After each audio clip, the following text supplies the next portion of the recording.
Hello friends, स्वागत है आप सभी का हमारे यूट्यूब चैनल अविनाश मैथ्स मंत्रा पे। आप सभी लोग जानते हैं कि मैं आजकल जागरूकता सीरीज पर बात कर रही हूँ। ठंड बहुत है इस समय, तो सबसे पहले तो वही जो पिछला वीडियो मैंने हार्ट अवेयरनेस पे बनाया था, हार्ट हेल्थ अवेयरनेस पे, तो उसको ध्यान से देखिए और अपना ख्याल रखिए। सर्दी को से खुद को बचा कर रखिए, नसों को सिकुड़ने ना दें, ताकि आपका जो हार्ट है वो अच्छे से काम करे और आप स्वस्थ रहें। तो उसी सीरीज में आगे बात करेंगे। आज हमारे एक सब्सक्राइबर हैं गौरव सर, उनके कहने पर, उनके कमेंट पे मैं ये वीडियो बना रही हूँ। उनको एक वीडियो मुझसे चाहिए था आयुर्वेदिक स्वास्थ्य पर, कि हम अपने शरीर को, जो हमारा सबसे बड़ा ये क्या बोलते हैं इसको, शास्त्र के अनुसार हमारा जो स्वास्थ्य है, हमारा जो पूरा मतलब स्वास्थ्य आता है, वो आयुर्वेद डिसाइड करता है। आयुर्वेद में इतनी तरह की मतलब औषधियां बताई गई हैं कि हम अगर उसका पालन करें, उसके नियम का पालन करें, तो हम अपने स्वास्थ्य को बहुत सही रख सकते हैं। तो आजकल के जमाने में होता क्या है कि हमारा जो मतलब आयुर्वेद जो नियम कहता है उसका पालन करना थोड़ा सा मुश्किल हो जाता है, क्योंकि शेड्यूल हम लोगों का ऐसा होता है कि हम लोग उसको नहीं फॉलो कर पाते। पर फिर भी जो नियम है उसको आज डिस्कस करते हैं, देखते हैं कि हम लोग उसको कैसे बैलेंस कर सकते हैं, कितना बैलेंस कर सकते हैं। सभी लोग ध्यान से सुनिएगा, इसमें लिखने जैसा आज कुछ नहीं है, तो बातों को बस ध्यान से सुनिएगा। देखिए, सबसे पहले आयुर्वेद के जो 4 नियम हैं हम उन पे बात करेंगे। हमारा शरीर अस्वस्थ कब होता है? जब हमारे शरीर में ये 3 चीजें, वात, पित्त और कफ, ये इम्बैलेंस होती हैं किसी भी कारण से, तो हमारा शरीर अस्वस्थ होता है। वात के अस्वस्थ होने से, वात के बिगड़ने से, अगर इसका शरीर में मात्रा बिगड़ी तो इससे हमें लगभग 80 बीमारियां होती हैं। इसमें जो मेन बीमारियां आपकी हैं वो आपकी ब्लड प्रेशर है, थायराइड है, शुगर वाली जो दिक्कत है, हाइपोटेंशन, हाइपरटेंशन, ब्रेन हेमरेज, ये जो इस तरीके की बीमारियां हैं, ये आपके वात के बिगड़ने से होती हैं। पित्त के बिगड़ने से लगभग 40 बीमारियां होती हैं हमें, जिसमें मेन जो है ये आपके मतलब पेट से संबंधित समझ लीजिए, जिसको हिंदी में अगर शुद्ध भाषा में बोले, जो पेट में आपकी चीजें होती, जैसे मान लीजिए आपका डाइजेशन सही नहीं, एसिडिटी सही नहीं, अल्सर, आंतों का साफ ना होना, कॉन्स्टिपेशन की दिक्कत, जितनी भी ये पेट से संबंधित बीमारियां, डाइजेशन से रिलेटेड, ये आपके पित्त के बिगड़ने से होती हैं। कफ के बिगड़ने से 20 प्रकार की लगभग बीमारियां आयुर्वेद के अनुसार होती हैं, जिसमें सबसे खराब बीमारी है आपकी मोटापा, मतलब जिसको हम लोग क्या बोलते हैं, ओबेसिटी की समस्या बोलते हैं, ओवरवेट होना। तो इन तीनों के बिगड़ने से, मतलब अगर यहाँ पे एक रेशियो एक लिख के चले हम, 80, 40 और 20, लगभग कितनी बीमारी हो गई? 140 प्रकार की बीमारियां आपके इन तीनों चीजों के बिगड़ने से होती हैं। और आजकल एसिडिटी की दिक्कत, हार्ट की दिक्कत, मोटापे की दिक्कत लगभग हर तीसरे व्यक्ति में है। मैं खुद उससे पीड़ित हूँ।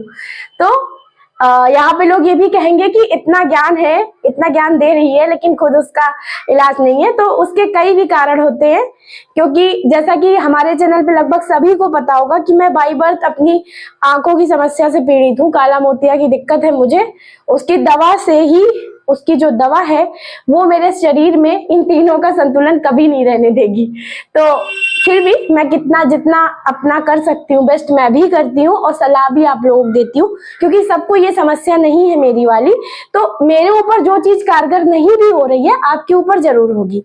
तो इस वजह से यहाँ पे लोग ये भी कमेंट कर सकते हैं ना कि खुद तो तुम इतना ज्ञान दे रही हो और नहीं वो है, बट इसीलिए मैंने यहाँ पे ये चीज क्लियर की। तो वात, पित्त, कफ के बिगड़ने से आयुर्वेद के अनुसार हमारे शरीर में लगभग 140 बीमारियां होती हैं। ठीक, अब इसमें हम लोगों ने मेन मोटी मोटी बात समझ ली। वात के बिगड़ने से main heart, brain, blood pressure, sugar, ये सारी बीमारियां।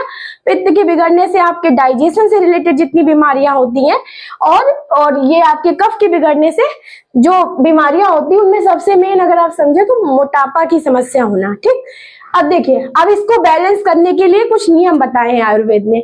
4 नियम है सबसे पहले, ठीक है, एक एक करके उसको डिस्कस करेंगे। आयुर्वेद के 4 नियम। आयुर्वेद के हिसाब से सबसे पहला नियम समझिए, जब भी हम कुछ खाएं, खाना खाते बेसिकली अगर हम भोजन कर रहे हैं, हमें तुरंत पानी नहीं पीना चाहिए। उसका कारण है, इसमें मैंने राजीव दीक्षित जी का भी वीडियो देखा था, तो उससे मुझे एग्जाम्पल से आप लोगों को समझाती हूँ। जैसे आप किसी भी जानवर को देखिए या पशु पक्षी को देखिए, जब वो खाना खाते हैं तो वो कभी भी पानी नहीं पीते। जैसे गाय है या चिड़िया को देख लीजिए, किसी भी पक्षी को, वो दाना लेते हैं, दाना खाते हैं, दाना स्टोर करते हैं, फिर पानी के लिए वो एक अलग उड़ान भरते हैं कि अब हम पानी पीने जा रहे हैं। और जब वो जलाशय के किनारे जाते हैं, तो तालाब के किनारे, तो वो जितना उन्हें पानी पीना है उसको आराम से बैठ के धीरे धीरे धीरे करके पीते हैं, एक साथ नहीं पीते। गाय को देखिए या जो भी जानवर हमारे चारा खाते, तो जब आप उनको खाना देते हैं तो उनका जो मतलब नाद बोलते हैं कि उसमें हमने उनको चारा डाला, तो कभी भी चारे के साथ तुरंत वो पानी कभी नहीं पीते। आप रखेंगे तो भी नहीं पिएंगे, पहले वो खाएंगे, उसको जुगाली करेंगे, वो पचेगा, फिर 1 डेढ़ 2 घंटे बाद फिर उनको पानी चाहिए, फिर उनको 1 बाल्टी 2 बाल्टी जितना भी पानी दिया जाएगा, फिर वो उसको आराम से पीते हैं।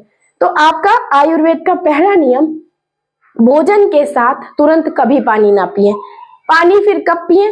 पानी अभी के समय में जो आप मैक्स मतलब मिनिमम टाइम दे सकते हैं, वो आधे घंटे 40 मिनट तो दे ही दें, और 1 घंटे बाद पी रहे हैं तो और भी अच्छा। मतलब ये मैंने इसलिए बोला कि सबका शेड्यूल अलग अलग है, किसी की क्लास है, किसी की जॉब है, किसी का कुछ है, तो मिनिमम आप कोशिश करें कि खाने के साथ पानी ना पिए। अब इसको आप जैसे मान लीजिए कोई भी व्यक्ति अगर उसने कुछ खाना खाया, सपोज मान लीजिए हम सीधा से एक एग्जांपल लेते हैं, आपने खाने में दोपहर में रोटी सब्जी खाई, सब्जी आपकी मान लीजिए ग्रेवी वाली नहीं है, अब आप सूखा सूखा खाएंगे, जाहिर सी बात है आपको पानी पीने की इच्छा होगी। तो उसके साथ आप ऐसा कर सकते हैं, कोई सूप, दाल, मट्ठा, इस तरीके की चीज, जो क्या बोलते हैं, बटर मिल्क, मट्टा को इंग्लिश में याद कर रही थी मैं क्योंकि मुझे थोड़ा सा मतलब मुझे पता है चैनल पे बहुत सारे लोग हैं जिनको हिंदी में प्रॉब्लम होती है, इस वजह से। आप कोई भी दाल अपनी ले सकते हैं, पल्सेस में कोई भी दाल, लिक्विड, कोई सूप, बटर मिल्क, मट्ठा या छाछ जो भी बोलते हैं, इस तरीके की कोई चीज 1 कप रखिए। तो आप जब कोई भी मतलब खाने में अगर सूखी चीज खा रहे हैं तो उसके बाद आप पानी की जगह इसको पीना शुरू करिए, इससे आपको फायदा होगा।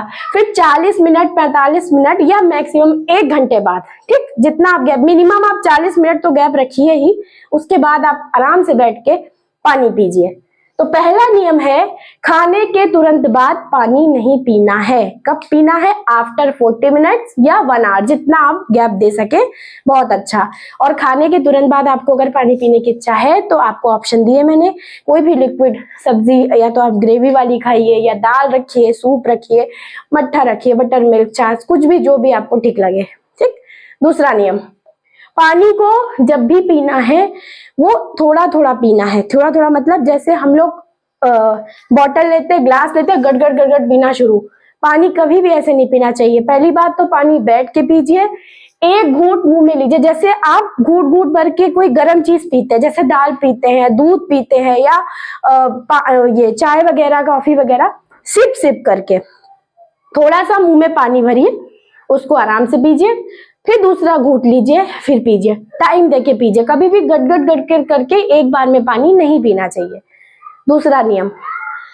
तीसरा नियम, सुबह उठते मान सुबह सुबह बिना मतलब आपको सुबह उठ के ब्रश नहीं करना है, कुल्ला नहीं करना है। सबसे पहले उठिए, अगर मतलब आप लोग फॉलो कर सके, तांबे के बर्तन में, जो बर्तन आप लोग पूजा पाठ के लिए लोटा यूज करते हैं तांबे का, उसमें पानी रखिए रात भर, और उस पानी को सुबह अपने ग्लास में डालिए, और 1 ग्लास पानी आराम से बैठ के सुबह सुबह पीजिए, बिना कुल्ला किए, बिना ब्रश किए।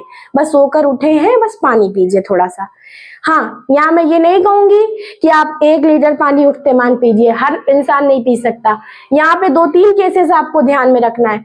अगर आपकी आंखों की सर्जरी हुई है, आई सर्जरी हुई है, आपको ग्लूकोमा या इस तरीके की कोई बीमारी है, किडनी के पेशेंट हैं तो आपको एक साथ ढेर सारा पानी कभी नहीं पीना है, हमेशा याद रखिए।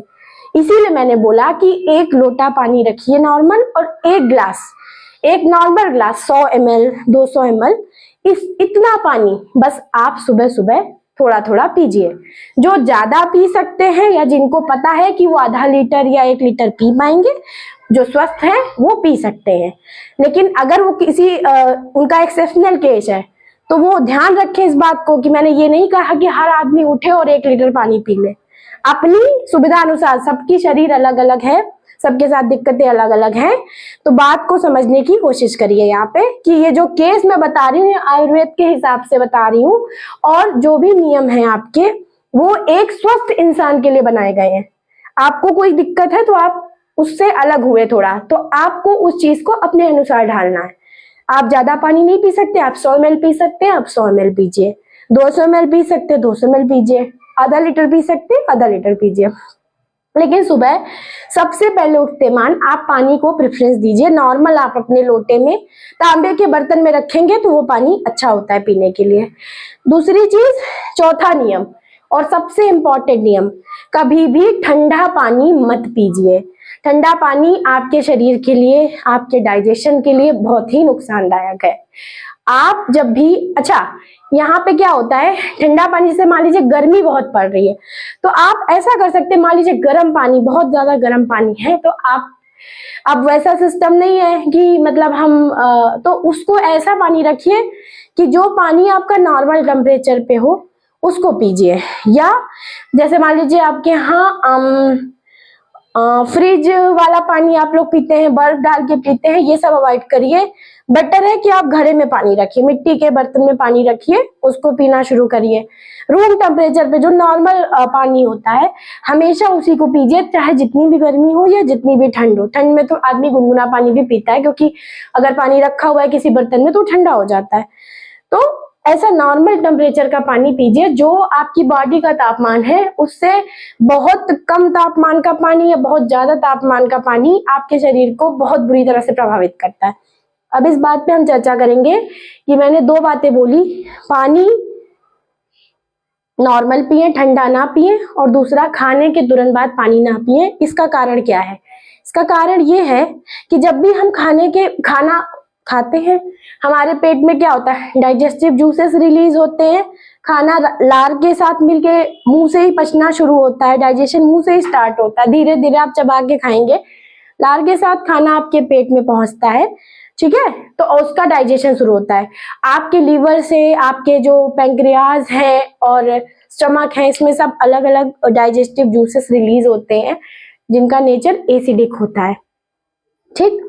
वो आपके खाने को पचाने का काम शुरू करते हैं। तो ऐसी एक प्रोसेस होती है पेट में जो आपके खाने को पचाने का काम कर रही है, और वहां का जो टेम्परेचर है वो गर्म है। मतलब कहते हैं ना, जैसे आपने खाना खाया तो तुरंत नहाना नहीं चाहिए।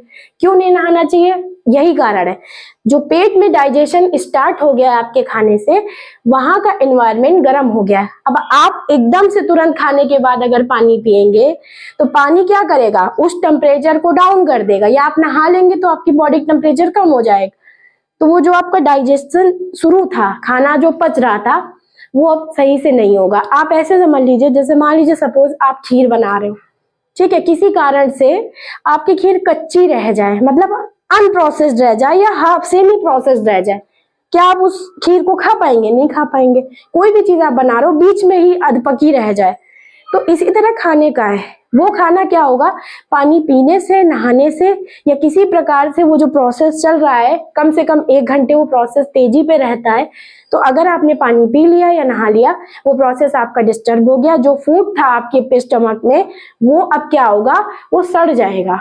सड़ जाएगा तो खाने के सड़ने से आपके शरीर में ये डिस्टर्ब होगा।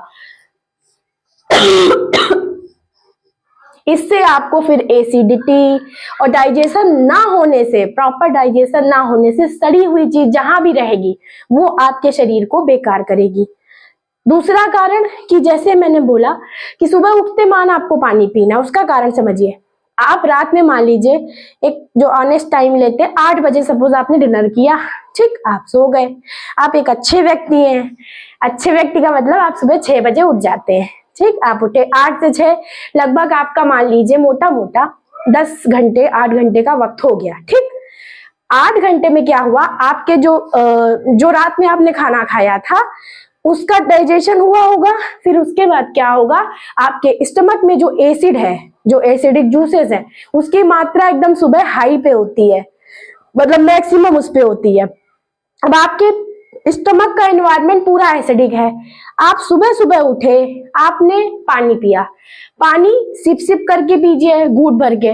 आपके मुंह में जो लार बनी है रात भर में, वो उसका नेचर एल्कलाइन है, क्षारीय है, तो वो जो लार पानी के साथ मिलके अंदर जाएगी, तो अंदर का जो एसिडिक एनवायरनमेंट है, एसिड और एल्कलाइन मिलके क्या करते हैं, ऐसी मतलब प्रक्रिया करते हैं ना कि वो सब मामला शांत हो जाए, है ना, मतलब एक दूसरे को निष्क्रिय कर देते हैं, है ना।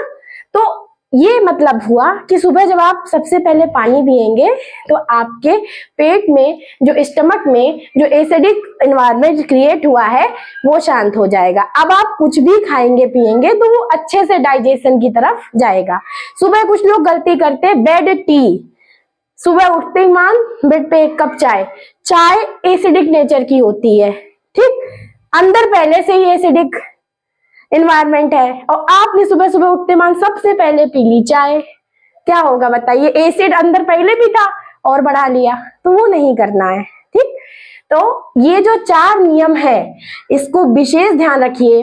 खाने के तुरंत बाद पानी ना पीना, खाने के कम से कम 40 मिनट बाद या 1 घंटे बाद, जैसा भी आप पानी पी सके तब पिए, खाने को अच्छे से पचने दें। दूसरा आपका क्या था कि पानी को हमेशा सिप सिप करके पीना, आराम से पीना, घूंट भर के पीना, एकदम से नहीं कि गट गट गट गट पानी।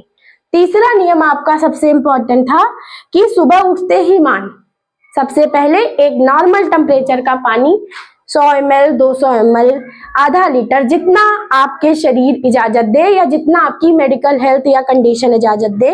कोई एक्सेप्शनल केस है तो भाई आप इस बात का ध्यान रखें कि आपको फिर 100 ही ml पीना है, या वो भी नहीं पीना है तो फिर इस केस में आप अपने डॉक्टर से डिस्कस कर सकते हैं। लेकिन कोई भी बीमारी हो, जो भी दिक्कत हो, उसमें आप पानी पी सकते हैं, भले ही 1-2 घूंट पिए लेकिन पी सकते हैं, किडनी पेशेंट्स में होता है। चौथा, आपको हमेशा पानी नॉर्मल टेम्परेचर का पीना, बहुत ठंडा पानी नहीं पीना। बहुत ठंडा पानी क्या करता है आपके शरीर में जाके, इसको अभी सुन लीजिए। बहुत ठंडा पानी जब आप पिएंगे तो क्या होगा, अंदर का तो जो एक तापमान है, जो अंदर का टेम्परेचर है, वो वही है जो उसको होना चाहिए किसी भी फूड को, किसी भी चीज को डाइजेस्ट करने के लिए। ठीक, जब आपने बहुत ठंडा पानी पी लिया तो क्या होगा, आपने पढ़ा होगा ना, जैसे बहुत गर्म चीज को बहुत ठंडी चीज के पास रख दो, क्या होता है, वो आपस में टेम्परेचर क्या बैलेंस करने, बराबर करने लगते हैं। कब तक ट्रांसफर होगा टेम्परेचर, जब तक दोनों सेम टेम्परेचर पे ना जाए। सपोज मान लीजिए आपने पानी पी लिया, एक नॉर्मल लेते हैं 10 डिग्री का, पेट में आपके टेम्परेचर है 35। अब ये जो बैलेंस होगा, या तो पानी पेट को ठंडा करेगा या पेट पानी को गर्म करेगा। दोनों में क्या होगा, दोनों में होगा ये कि अगर मतलब पानी बहुत ठंडा है, पेट बहुत गर्म है, पानी अगर पेट को ठंडा कर रहा है तो वो जो डाइजेशन के लिए उसको एक नॉर्मल टेम्परेचर या चीज चाहिए थी, वो उसकी डिस्टर्ब हो गई।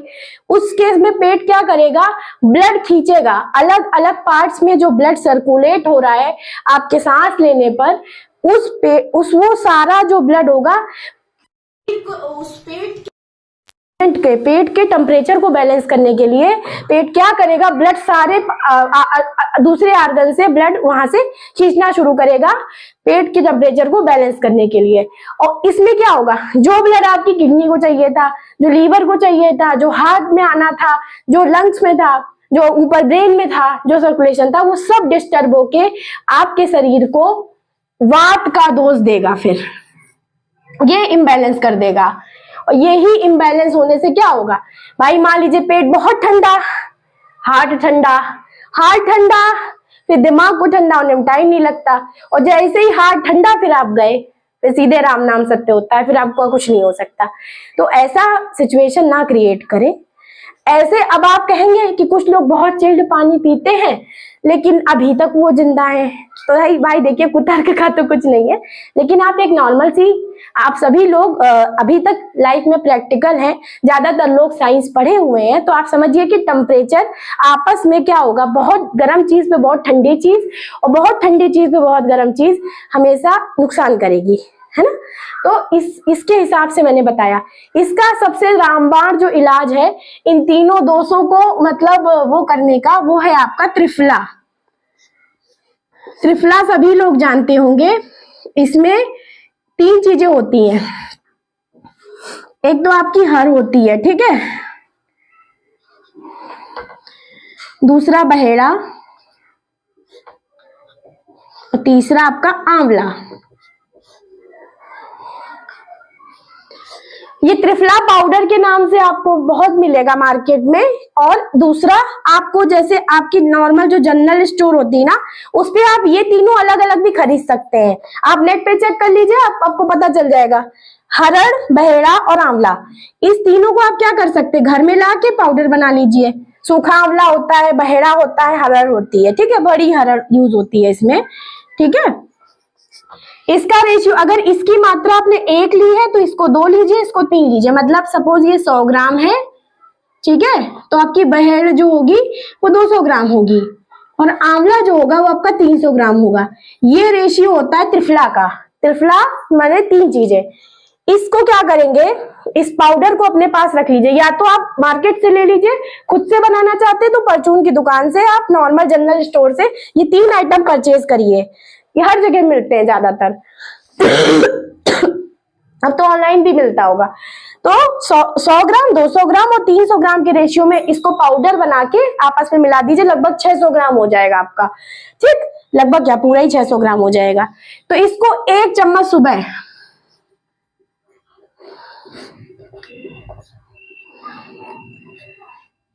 एक चम्मच आप मॉर्निंग में, ठीक है, शहद के साथ, ठीक है, और 1 चम्मच आप रात में सोते समय।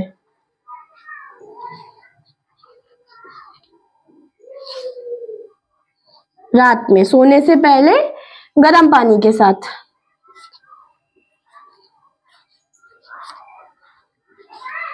ठीक, ये 2 चीजें करके देखिए, आपको इससे बहुत इफेक्ट पड़ेगा, आपकी बॉडी में आपको चेंजेस समझ में आएंगे। तो 1 चम्मच सुबह आप शहद के साथ और 1 चम्मच रात में आप गर्म पानी के साथ इसको ले सकते हैं। ये आपके तीनों दोषों को बैलेंस करने के लिए एक रामबाण इलाज है। और जो लोग इस चैनल पे मतलब एज में सीनियर है, एक्सपीरियंस में सीनियर है, उनको ये बात पता होगी कि ये चीज मतलब बिल्कुल सही बताई जा रही है यहाँ पर। वो इसका प्रैक्टिकल भी एक्सपीरियंस किए होंगे, जो लोग बहुत आयुर्वेदिक हैं या जानते हैं, जानकारी रखते हैं हेल्थ के बारे में, वो इसको एग्री करेंगे। तो आई होप कि आपको इस वीडियो में जितनी भी जरूरी जानकारी आपके शरीर को स्वस्थ रखने के लिए होनी चाहिए, एक बेसिक आयुर्वेद की नजर से, वो मैंने बताई। और इसमें मैंने मतलब काफी कंटेंट पे रिसर्च भी की, स्पेशली राजीव दीक्षित जी का जो वीडियो यूट्यूब पे मतलब रहता है, मैंने उससे भी काफी स्टडी की। उसके बाद ही मैंने जो डेटा कलेक्ट किया उसी हिसाब से बताया। आशा करती हूँ आप लोगों को वीडियो अच्छी लगी होगी, समझ में आई होगी। कोई डाउट हो, कोई दिक्कत हो तो कमेंट सेक्शन में जरूर पूछिएगा। और जिस भी टॉपिक पे आपको वीडियो चाहिए प्लीज हमें एक बार जरूर बताएं कमेंट सेक्शन में। Thank you so much for watching.